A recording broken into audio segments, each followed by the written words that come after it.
नमस्कार दोस्तों, स्वागत है आप सबों का मेरे चैनल फिजिक्स प्लस टू में। मैं सुरेश सर अपने वादे के अनुसार आपकी सेवा में। मैंने आपसे वादा किया था टीजीटी, पीजीटी और क्लास 12 से रिलेटेड अदर जो कॉम्पिटिटिव एग्जाम्स होते हैं उससे रिलेटेड वीडियो हम आपकी सेवा में उपस्थित ला करके करते रहेंगे जब तक कि आपका एग्जामिनेशन हो नहीं जाता है। इसी क्रम में आज मैं दूसरा वीडियो लेकर के आया हूँ। वही जो पिछले वीडियो में था इम्पॉर्टेंट फार्मूले का ये मेरा कंटिन्यूशन है और आप शुरू से अंत तक इस वीडियो के साथ बने रहेंगे। अगर पिछला वीडियो आप नहीं देख पाए होंगे तो उसको आप ज़रूर देख लेंगे। ये बहुत ही फ़ायदेमंद है। सब इम्पॉर्टेंट फार्मूले को हमने एक जगह आपके लिए ला के रखा है ताकि आप अपनी तैयारी की गहराई का पता लगा सकते हैं। आइए देखते हैं, बिना समय गंवाए आगे बढ़ते हैं।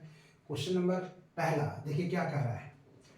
स्पष्ट दृष्टि की न्यूनतम दूरी पर प्रतिबिंब बनने की स्थिति में टेलीस्कोप के लिए आवर्धन क्षमता का सूत्र होता है।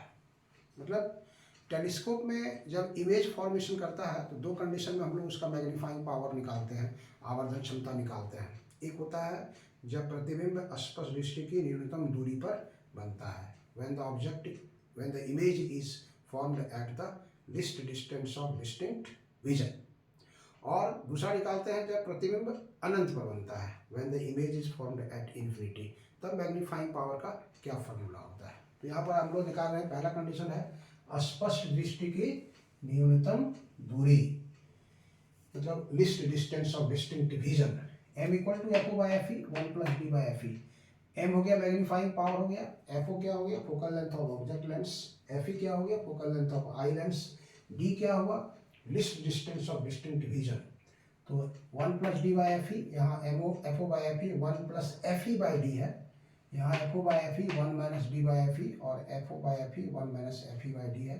आपको पता चल गया होगा इसमें कौन सा ऑप्शन करेक्ट है। तो option A is correct, option A is correct. दूसरा क्वेश्चन है अनंत पर प्रतिबिंब बनने की स्थिति में, मतलब when the image is formed at infinity, अनंत पर प्रतिबिंब बनने की स्थिति में टेलीस्कोप की आवर्धन क्षमता का क्या फॉर्मूला होगा। कौन सा फॉर्मूला इसमें सही होगा। m equal to F O plus F E, M equal to F O minus F E, M equal to F O by F E, M equal to F O into F E. तो आप पता लगा लिए होंगे इसमें magnifying power का कौन सा फॉर्मूला सही होगा। जब image is formed at the least distance of distinct vision का वो था, और ये है image is formed at infinity. तो option number C is correct, option C जो है वो करेक्ट है, m equal to F O by F E. Question number 3 आइए देखिए। प्रकाश के व्यतिकरण, मतलब इंटरफेरेंस ऑफ लाइट, प्रकाश के व्यतिकरण में प्रकाश का व्यतिकरण उत्पन्न करने वाले दो प्रकाश तरंगों में से किसी एक के पाथ में यदि टी मोटाई और एन अपवर्तनांक के ग्लास प्लेट रख दिया जाए तो फ्रिंज कितना दूरी से विस्थापित हो जाएगा। देखिए इसको समझिए, इसको क्या कहता है। सब क्वेश्चन को पहले क्लियर कीजिए। इंटरफेरेंस पैटर्न आप देखें, उसमें दो सोर्स ऑफ लाइट होता है, कोहेरेंट सोर्स, दोनों सोर्स से जो लाइट वेव बाहर निकलता है और मीडियम में किसी पॉइंट पर सुपर इम्पोज करता है, तो वहाँ पर जो इंटेंसिटी होता है दोनों इंडिविजुअल वेव्स के इंटेंसिटी से डिफरेंट होता है। कहीं पर अधिकतम होता है मैक्सिमम, कहीं पर मिनिमम होता है। तो जहाँ पर अधिकतम होता है वहाँ पर कंस्ट्रक्टिव इंटरफेरेंस बनता है, जहाँ पे न्यूनतम होता है वहाँ पे डिस्ट्रक्टिव इंटरफेरेंस बनता है। तो यहाँ पर कह रहा है कि अगर ये S1 सोर्स है और ये S2 सोर्स है, ये स्क्रीन है, ये यहाँ पे गया, ये यहाँ पे गया, तो यहाँ पे फ्रिंज फॉर्म किया, ये यहाँ पे आपका फ्रिंज फॉर्म किया ये। अब कहता है कि इस दोनों में से देखिए प्रकाश का व्यतिकरण उत्पन्न करने वाले दो प्रकाश तरंगों में से, मतलब these two are waves which are producing interference of light, interference pattern यहाँ पर कर रहा है। दोनों किसी एक के पाथ में, इसके रास्ते में चाहे इसके रास्ते में, टी मोटाई और एन अपवर्तनांक का ग्लास प्लेट रख देते हैं। मान लीजिए यहाँ पर एक ग्लास प्लेट रख दिया, एक ग्लास प्लेट रख दिया, इसका टी मोटाई है और एन इसका रिफ्रैक्टिव इंडेक्स होगा। तो कहता है कि अगर ये जब नहीं रखा हुआ था तब जहाँ फ्रिंज बनता था, और इसको रख देने के बाद जहाँ फ्रिंज बनेगा तो वहाँ से कितना दूर वो खिसक जाएगा, कितना डिस्प्लेसमेंट होगा। तो ग्लास प्लेट रख दिया जाए तो फ्रिंज कितनी दूरी से विस्थापित होगी, इसका क्या फॉर्मूला होगा, 4 यहाँ आपको दिया हुआ है, beta n minus 1 into small T by capital small T by lambda, beta n minus 1 lambda by T, beta n minus 1 into T, और नन ऑफ दिस, इसमें से कोई नहीं। तो ऑप्शन ए इज करेक्ट। इसका ऑप्शन ए जो है वो सही है, यही है इसका, इतना दूरी से वो फिल्म जो है डिस्प्लेस कर जाएगा। क्वेश्चन नंबर 4 आइए देखिए क्या कहता है, निम्नलिखित में से कौन जो है मालूस लॉ है, which one is Malus law. तो मालूस लॉ कहाँ था आपका, पोलराइजेशन ऑफ लाइट में पढ़े थे। पोलराइजेशन ऑफ लाइट में पोलराइजर और एनालाइजर दो चीज होता है, एक पोलराइजर है और एक एनालाइजर है। अगर पोलराइजर और एनालाइजर के बीच का एंगल, दोनों के बीच का एंगल थीटा है, तो इधर से जो लाइट आएगा उसका इंटेंसिटी अगर आई नॉट है, और यहाँ अगर जो लाइट मिलेगा आई, तो कहता है कि this I is directly proportional to cos square theta, और that is equal to I naught cos square theta. ये है मालू का नियम, दिस इज मालूस लॉ, या इसको किसको मेलस लॉ भी बोलते हैं। तो हम लोग यहाँ पर देखिए कहाँ पर है वो इक्वेशन, यहाँ पर I equal to I naught cos theta, I equal to I naught cos square theta, I equal to I naught sine square theta, none of this. तो option B is correct, option B correct है। Question 5 आइए देखिए क्या कहता है, निम्नलिखित में से कौन ब्रेविस्टर्स लॉ है, which one is Brewster's law. Brewster's law भी किस चैप्टर से है, पोलराइजेशन ऑफ लाइट से है। पोलराइजेशन ऑफ लाइट में क्या कहता है ब्रेविस्टर्स लॉ, कि अगर अनपोलराइज्ड लाइट किसी मटेरियल मीडियम पर इंसिडेंट करता है, ट्रांसपेरेंट मीडियम पर इंसिडेंट करता है, जहाँ से कुछ लाइट रिफ्लेक्ट कर जा रहा है, कुछ रिफ्रैक्ट कर जा रहा है, तो एंगल ऑफ पोलराइजेशन का टेंजेंट उस मीडियम जिस पर वो लाइट इंसिडेंट कर रहा है उसके रिफ्रैक्टिव इंडेक्स के बराबर होता है, मतलब इस ढंग से उसके रिफ्रैक्टिव बराबर, मतलब ये हुआ मीडियम हो गया, इसका रिफ्रैक्टिव इंडेक्स मान लीजिए सपोज दैट म्यू है, यहाँ से लाइट आया, कुछ रिफ्रैक्ट कर गया, तो ये पोलराइज होना चाहिए। ये एंगल अगर थीटा पी है, तो ये कह रहा है कि mu will be equal to tan theta P. Theta P मतलब angle of polarisation, P for polarisation, theta हो गया एंगल। तो tangent of the angle of polarisation is equal to refractive index of the medium. माध्यम का अपवर्तनांक उस माध्यम पर आपतित होने वाले प्रकाश किरण के ध्रुवन कोण की स्पर्शज्या के बराबर होता है। तो mu equal to tan theta P, यहाँ साइन थीटा पी है, यहाँ कॉस थीटा पी है, यहाँ कॉस स्क्वायर थीटा पी है, mu equal to tan theta P, this is correct. Question number 6 में आइए, निम्नलिखित में से कौन गॉस का नियम है, which one is Gauss law. तो पढ़े हैं आप Gauss law, total electric flux passing through a closed surface is equal to 1 by epsilon naught into charge enclosed by the surface। किसी बंद पृष्ठ से होकर गुजरने वाले कुल विद्युत फ्लक्स उस पृष्ठ से घिरे हुए कुल आवेश का 1 by epsilon naught होता है। 1 by epsilon naught into q, 1 by epsilon naught into q यहाँ भी है, 1 by epsilon naught into q यहाँ पर है। तो electric flux is scalar quantity, इसलिए ऑप्शन ए इज करेक्ट। यहाँ ई डॉट डी एस है, यहाँ ई क्रॉस डी एक्स, ये वेक्टर क्वांटिटी है, इसलिए ये सही है। क्वेश्चन नंबर 7 देखिए क्या है, BSL का वेक्टर फॉर्म कौन इसमें है, BSL मतलब बायट सेवार्ट लॉ। तो बायट सेवार्ट लॉ का कौन सा रूप इसमें वेक्टर के फॉर्म में है, वो आपको यहाँ देखना है। तो वेक्टर के फॉर्म में अगर इसको हम लिखना चाहेंगे BSL को, तो आप थोड़ा सा BSL पर चले जाइए बैक और देखिए क्या होता है। BSL अगर आप देखेंगे वहाँ था mu naught by 4 pi I D L sine theta by R square. ये है BSL का मैग्नीट्यूड, परिमाण। वेक्टर फॉर्म में इसको लिखना है, तो वेक्टर फॉर्म में लिखेंगे तो ये तो पूरी स्केलर क्वांटिटी है। इसी की चर्चा हम करते हैं, खाली यहाँ से इसको खाली हम लिख रहे हैं, यहाँ पर देखिए इसको लिखते हैं DL R साइन थीटा कर देते हैं और नीचे RQ कर देते हैं, क्योंकि ऊपर R है नहीं, एक R हमने यहाँ पुश किए थे, एक R यहाँ देना पड़ेगा आपको, DL साइन थीटा। और ऊपर वाले को लिख सकते हैं इस तरह से DL cross R by RQ। A cross B is A B sine theta, A cross B is A B sine theta, इसलिए D L cross R is D L R sine theta, D L R sine theta by R cube. ये vector form में आपका ये आएगा।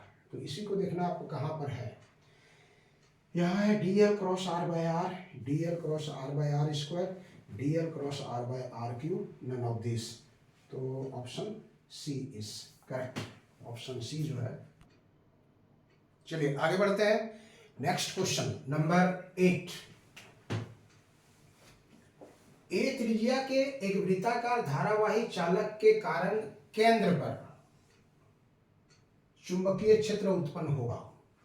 अगर एक circular wire है और उससे करंट पास कर रहा है, मतलब ये सर्कुलर वायर है, इस तरह से देखिए, ये सर्कुलर वायर है, ऐसे हम लोग बनाया इसको, इधर से करंट इसमें जा रहा है और इधर से बाहर निकल जा रहा है। तो कहता है कि इसके चलते इसके सेंटर पर मैग्नेटिक फील्ड उत्पन्न होगा। कितना होगा, फॉर्मूला आपको यहाँ दे रहा है, देखिए B equal to mu naught by 4 pi 2 pi N I by A, B equal to mu naught by 4 pi 2 pi N I by A square, यहाँ ए क्यू है और यहाँ 2 pi N I square by A दिया है।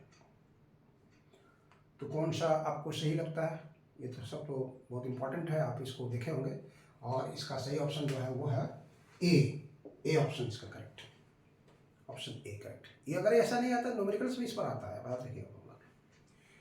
Question number 9 आइए देखिए, ए त्रिज्या के वृत्ताकार धारावाही चालक के कारण अक्षीय बिंदु पर, अभी आ गया एक्सियल पॉइंट, अक्षीय बिंदु पर कितना चुंबकीय क्षेत्र होगा ये आपको बताना है।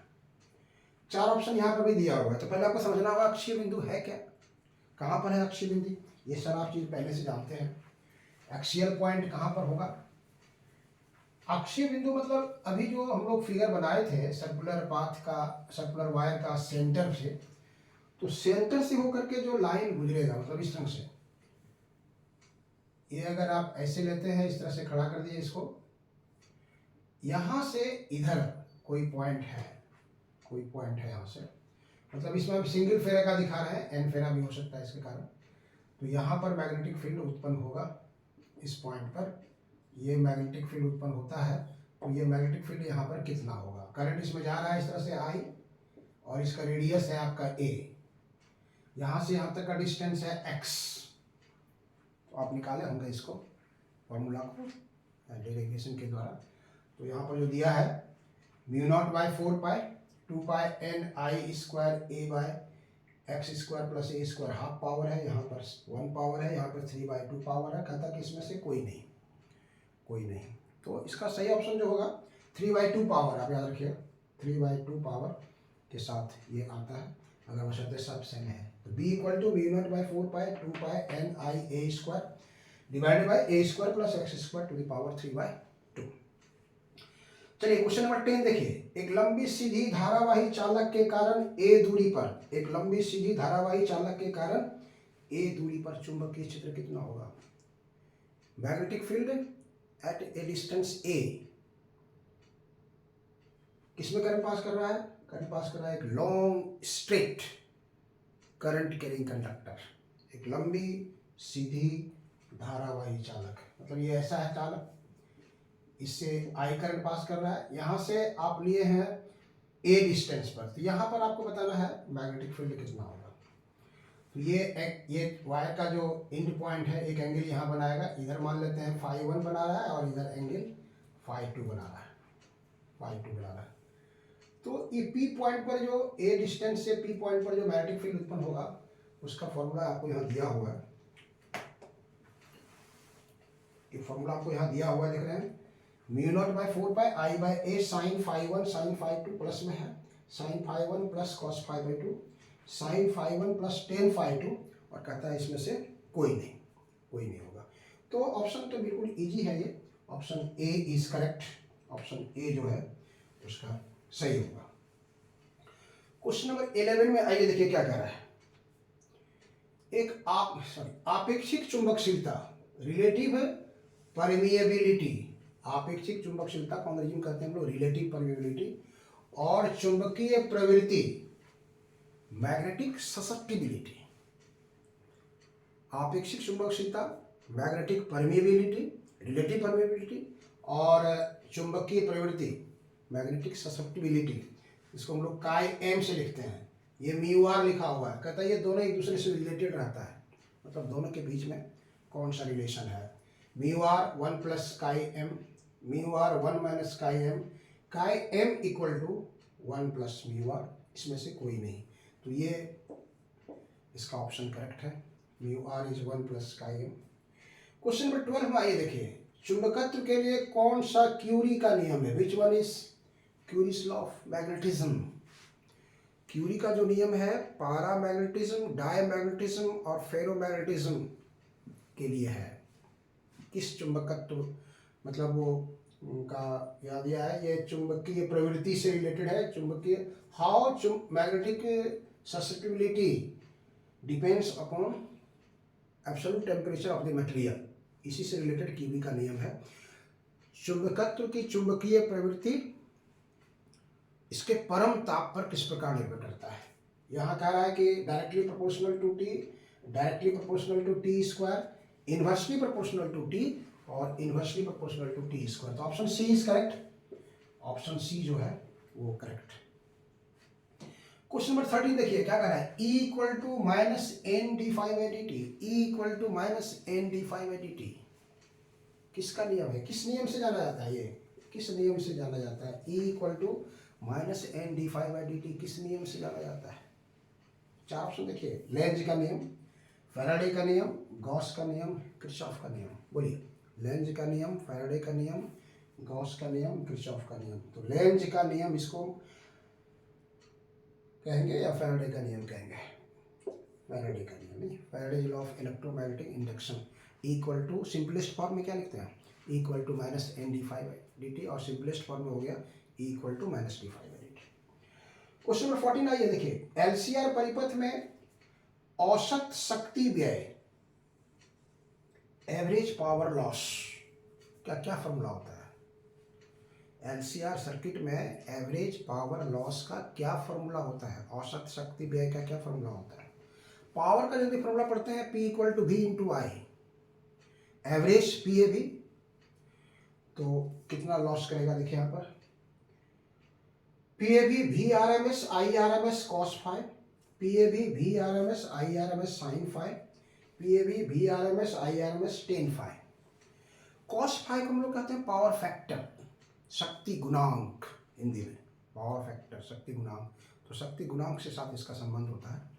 तो option A is correct, PAV VRMS IRMS into cos five, cos five. Question number 15, question number 15 देखिए क्या कह रहा है, एक फॉर्मूला दिया है R by under root R square plus omega L minus 1 by omega square किस परिपथ, मतलब किस सर्किट का पावर फैक्टर है। पावर फैक्टर मतलब शक्ति गुणांक, किस फैक्टर का ये, किस सर्किट का, सॉरी किस सर्किट का, किस परिपथ का ये शक्ति गुणांक है, पावर फैक्टर है। तो हम लोग बताए थे पावर फैक्टर को हम लोग cos फाइव से लिखते हैं, ये cos फाइव जो है वो किस परिपथ के लिए है। तो आप पावर फैक्टर का सिंपलेस्ट फॉर्मूला आपको जो बताया गए थे, हम भी बताए थे आपको, अगर आप देखे होंगे तो सिंपलेस्ट फॉर्मूला इसका जो होता है पावर फैक्टर का, रेसिस्टेंस बाय इम्पीडेंस, प्रतिरोध बाय प्रतिबाधा। किसी सर्किट का प्रतिरोध और उसका जो इफेक्टिव रेसिस्टेंस है दैट इज कॉल्ड इम्पीडेंस, इसको हम हिंदी प्रतिबाधा कहते हैं, दोनों का रेशियो जो है ना वो cos फाइव के बराबर होता है, cos फाइव के बराबर होता है। तो एलसीआर सर्किट का इम्पीडेंस कितना होगा, एलसीआर सर्किट के लिए अगर आप Z निकालेंगे तो that is equal to R square plus omega L minus 1 by omega C का होल स्क्वायर, ये Z हो गया, इसलिए cos फाइव, इसलिए cos फाइव अगर हम निकालेंगे तो R बाय Z, तो that is R by under root R square plus omega L minus omega C by 1 by omega C का होल स्क्वायर। ये पावर फैक्टर किसका हो गया, एलसीआर सर्किट का हो गया, इसलिए option C is correct, option C is correct. Next question number 16 है आपका क्वेश्चन। यहाँ देखिए क्या कह रहा है, पॉइंटिंग वेक्टर को हम लोग वेक्टर एस से लिखते हैं, को किस रूप में व्यक्त किया जाता है। पॉइंटिंग वेक्टर को एक्सप्रेस करने के लिए यहाँ 4 प्रोसेस बताया है। पॉइंटिंग वेक्टर आप इलेक्ट्रोमैग्नेटिक वेव्स में पढ़े होंगे। इलेक्ट्रोमैग्नेटिक वेव्स में पॉइंटिंग वेक्टर का जो डायरेक्शन होता है वो क्या होता है, vector S 1/μ0 E cross B, यहाँ पर है S equal to μ0 into E cross B, और 1/μ0 E dot S, E dot B यहाँ पर लिखेंगे हम लोग, E डॉट बी और D none of this, which one is इसमें करेक्ट।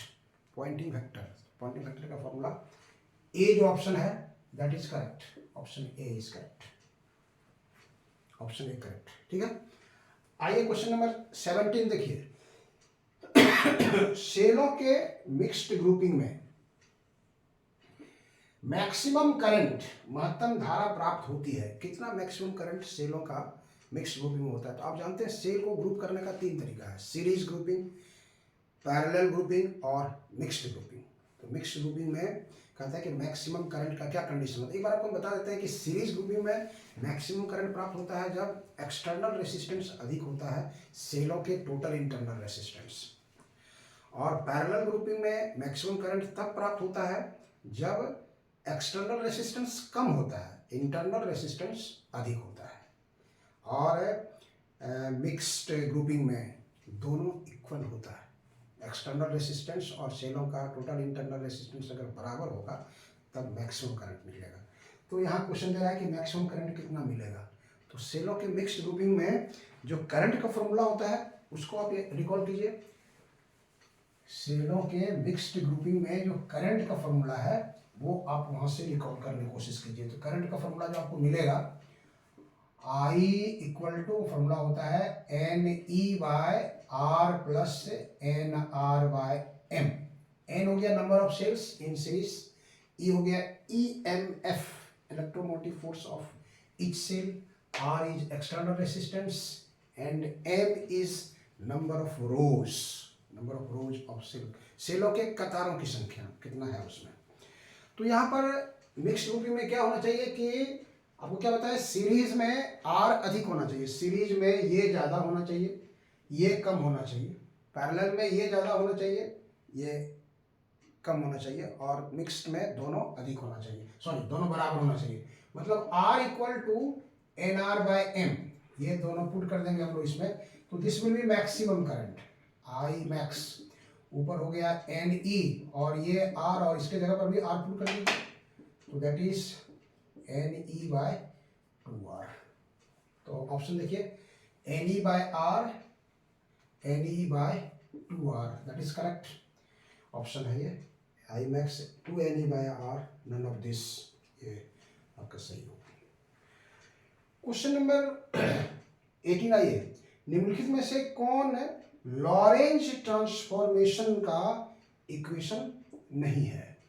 तो लॉरेंज ट्रांसफॉर्मेशन का इक्वेशन याद रखना है आपको, पोजीशन और टाइम यही दोनों में वेरी करता है, और अगर frame of reference along x axis move कर रहा है तो एक्स और टाइम वेरी करेगा, वाई और जेड कोऑर्डिनेट में कोई चेंजिंग नहीं होगा। तो यहाँ आपको दिखा रहा है, यहाँ देखिए X dash equal to X minus V T by under root 1 minus V square by C square, Y dash equal to Y, यहाँ का है Z dash is not equal to Z, और T dash equal to T minus X V by C square under root 1 minus V square by C square. तो X axis की move बता रहा है यहाँ पर, तो वाई डैश और जेड डैश तो सेम होना चाहिए, इसलिए ये यहाँ पर गलत लग रहा है कि दिस इक्वेशन लॉरेंज का ट्रांसफॉर्मेशन नहीं है। कभी कभी अगर देता है कि इनवर्स लॉरेंज ट्रांसफॉर्मेशन का इक्वेशन क्या होगा, तो ये सब जैसे यहाँ पर x चला जाएगा, ये यहाँ आ जाएगा तो प्लस आ जाएगा इसके साथ, उसी प्रकार यहाँ पे टी डैश टी यहाँ आ जाएगा और यहाँ टी डैश आ जाएगा तो वो प्लस में हो जाएगा। क्वेश्चन नंबर 19 देखिए क्या कह रहा है। Question number 19, P equal to H cross by I, P equal to H cross by I delta by delta X किस ऑपरेटर को व्यक्त करता है। ये चलेगा आप क्वांटम फिजिक्स का क्वेश्चन है, ये किस ऑपरेटर को व्यक्त करता है। कहता है momentum operator, energy operator, Hamiltonian operator, none of this. तो पी मोमेंटम है ये, इसलिए मोमेंटम ऑपरेटर को ये व्यक्त करेगा। अगर ई रहता तो एनर्जी ऑपरेटर होता है यहाँ से, H Hamiltonian operator. Question number 20 देखिए, यदि किसी रॉड की लंबाई विराम की अवस्था में, मतलब at rest, when the rod is at rest its length is L not. गति की अवस्था में, when the rod is moving with velocity v, its length is L, तो कौन सा समीकरण इसमें सही होगा? तो मतलब ये क्या हुआ, लेंथ कॉन्ट्रैक्शन, कौन सा फिजिक्स, रिलेटिविस्टिक फिजिक्स। तो लेंथ कॉन्ट्रैक्शन का यहाँ फॉर्मूला दिख रहा है आपको कि कौन सा फॉर्मूला आपको सही है।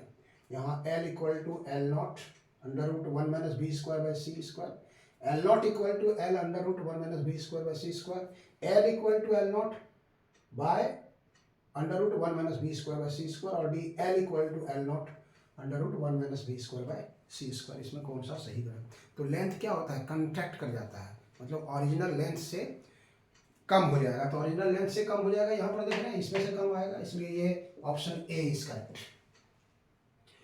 क्वेश्चन नंबर 21 कह रहा है कि टाइम डायलेशन के लिए कौन सा समीकरण सही है? टाइम डायलेशन भी रिलेटिविस्टिक है, लॉरेंस ट्रांसफॉर्मेशन से ही रिलेटेड है।